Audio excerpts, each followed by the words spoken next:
안녕하세요. 감동사연 채널 왈칵입니다. 꾸준히 한국과 각별한 인연이 있는 외국인 분들의 이야기를 생생하게 전달하는 데 힘쓰도록 하겠습니다. 특별한 아기를 낳은 트로디님과 한국인 의사는 어떻게 만나게 된 것일까요? 궁금해지는군요. 이제부터 트로디님의 사연 소개 부탁드립니다. 이제 오늘의 사연자분 모셔볼게요. 사연자분 안녕하세요. 안녕하세요. 저는 미국 로스앤젤레스에 살고 있는 트로디라고 합니다. 저는 선천적으로 남들과는 조금 특별하게 태어난 딸 아이를 키우고 있답니다. 그 아이의 삶에 또 다른 빛을 제공해준 한국인 의사와 관련된 이야기를 전해드리고자 이렇게 왈칵에 인터뷰 요청하게 되었습니다. 저는 남편과 딸 셀라와 함께 로스앤젤레스에서 현재 오손도손 살아가고 있답니다. 처음 남편을 만나게 된 것은 고등학생 때였고 10년간의 긴 연애 끝에 결혼에 성공할 수 있게 되었어요. 우리는 누구보다 행복한 인생을 살 것이라고 생각했죠. 하지만 금쪽 같은 내 새끼가 태어난 후였습니다. 눈에 넣어도 아프지 않을 만큼 이쁘고 귀한 생명이었죠.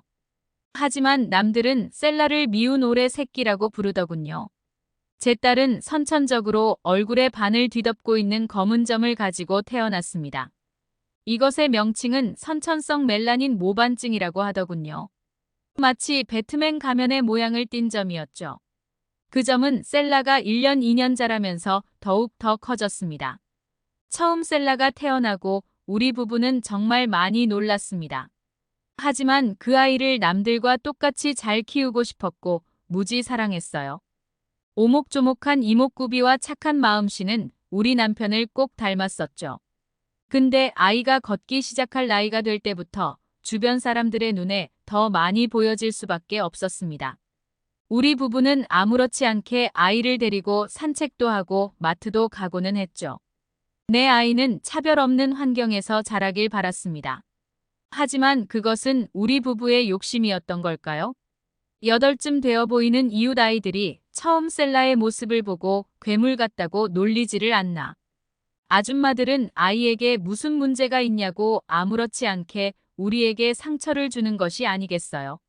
초반에는 이 일이 아이의 병에 대해 설명했지만 그렇게 설명해봤자 자기 자식들을 데리고 우리를 점점 피하는 모습을 보고 우리 부부는 참담한 심경을 숨길 수가 없었습니다. 어느 날은 한 10살쯤 되는 아이가 셀라를 보고 흑인으로 태어난 것 같다고 하더군요. 아빠 엄마는 백인인데 딸이 흑인이니깐 이것은 돌연변이 생명체라고요.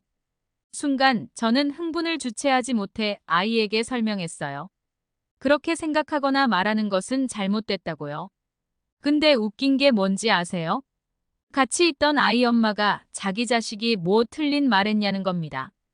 부모가 하얀데 자식이 까만 피부를 하고 있으니 돌연변이가 아니면 뭐냐는 거예요. 저는 그 소리를 듣자마자 분노하며 그렇게 생각하는 당신들은 차별주의자고 문제가 많다며 소리치고 욕을 하고 집에 들어왔어요. 저는 집 문을 닫자마자 남편 품에 안겨서 대성통곡을 했습니다. 셀라가 자라면서 이런 차별과 수모를 계속 당해야 할 텐데 우리 부모는 어떻게든 해결을 찾아야 했어요. 그 마음은 아마 아픈 자식을 키워보지 않은 사람은 절대 모를 겁니다. 우리 가정은 못 사는 편은 아니었지만 셀라의 모반증 수술 비용은 미국에서 어마무시했습니다.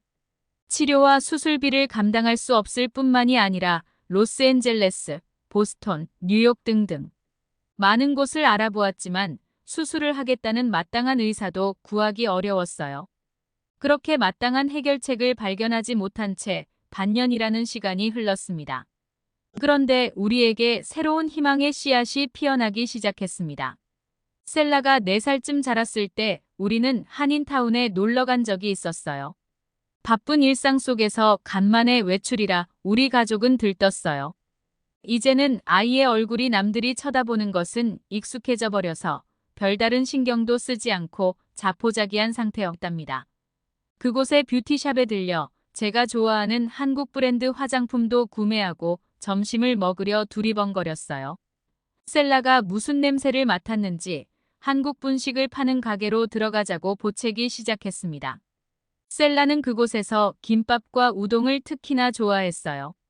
그 작은 입으로 다양한 야채와 밥이 들어간 김밥을 하나씩 쏙쏙 먹는데 그 모습이 너무 사랑스러웠답니다. 그런데 어디선가 낯선 동양인 남자가 셀라를 뚫어져라 쳐다보는 게 아니겠어요? 그 눈빛은 보통 사람들이 셀라를 징그럽거나 이상하게 쳐다보는 것과는 좀 다른 느낌이었어요. 무언가를 탐색하는 듯 하기도 하고 걱정스럽게 쳐다보기도 하고 아무튼 굉장히 묘한 눈빛으로 빤히 셀라를 쳐다봤습니다. 남편은 혹시나 그 남자가 아이에게 해코지라도 할까봐 셀라의 자리를 돌려 앉혔어요.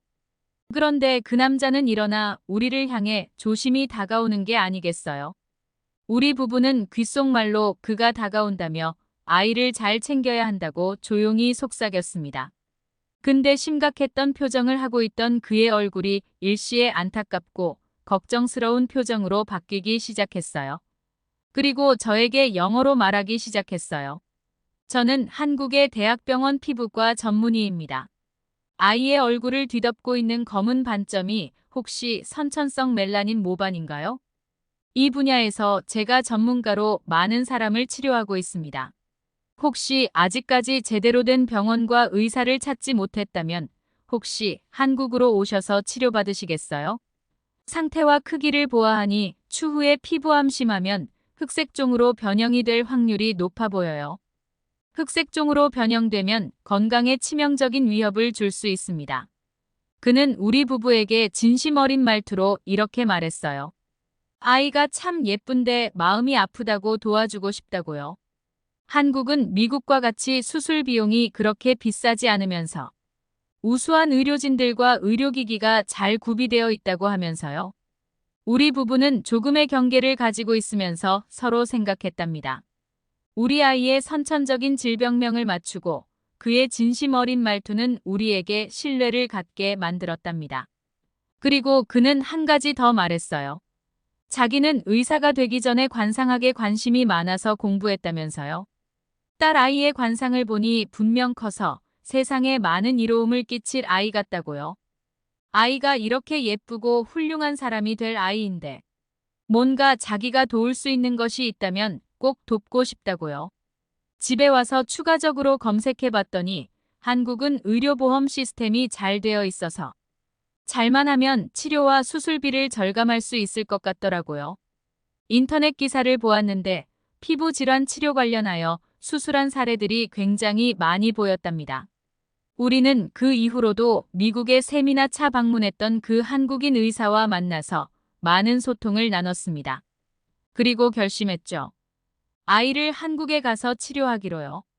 한국인 의사는 먼저 한국으로 돌아갔고 우리는 미국에서 급하게 처리해야 할 업무가 있어서 한 달 정도 머문 후 한국으로 방문했습니다. 그가 일하고 있는 대학병원은 무지하게 컸고 전문적인 의료기기들과 의료진들이 비치되어 있고 일하고 있었어요. 우리는 좀 더 그를 신뢰할 수 있었죠. 그렇게 한국에서 1차 치료를 받았답니다. 광범위 피부 절제술과 피부 이식술, 레이저 치료, 냉동요법, 박피술 등 각종 치료와 수술 항목들을 다양하게 병행해야 하지만 효과적으로 셀라의 질병이 치료가 된다고 하더군요. 현재는 1차 치료 후 한국에 머물며 2차 치료를 대기 중에 있습니다. 이 치료는 한 번에 끝나는 게 아니기에 끈기가 중요하다고 해요.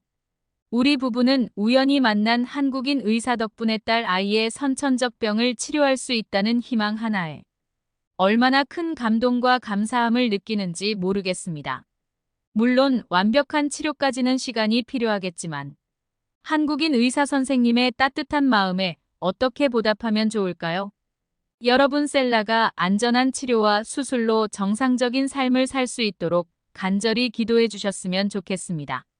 그리고 한국 정말 감사합니다. 트루디님의 감동 사연 잘 들었습니다. 우연히 만난 한국인 의사의 따뜻한 마음씨로 셀라의 치료가 가능해졌군요. 셀라가 앞으로 남은 힘든 치료와 수술을 잘 버텨내어 누구보다 멋진 아이로 성장했으면 합니다. 지금까지 감동 사연 채널 왈칵이었습니다. 감사합니다.